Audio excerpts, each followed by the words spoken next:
Wait చేస్తుండగా వచ్చిన కాపు first అనమాట. పెట్టాక ఎందుకు రావట్లేదు వచ్చి రాలిపోతుంది పూత అని అనుకున్నాము, కానీ బాగానే కాసింది. అందులో ఫస్ట్ కాయ, సెకండ్ కాయ, థర్డ్ కాయ అనమాట.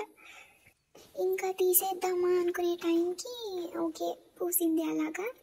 ఇది బొప్పాయి చెట్టు, ఇది గడ్డి గులాబీ, ఇది ఇంకొక గులాబీ, ఇది బెండకాయ మొక్క. ఇలా కొన్ని వాటిని కోసుకొని ఇంకా వెళ్ళడం జరిగింది. ఒక్కొక్కసారి మనము మొక్కల్ని నాటేటప్పుడు దాని సమయం కాకముందే మనకి పళ్ళును కానీ కాయగూరలు కానీ ఏవైనా ఏ మొక్కలైనా ఇస్తాయి కాపుని. కొన్ని మొక్కలు సమయం దాటిపోయాక కూడా ఇవ్వచ్చు, చెప్పలేం. మనం ఈ టైంలోపు మొలవాలి కదా, రావాలి కదా, ఇంకా రాలేదు అని అనుకుంటూ ఉంటాము.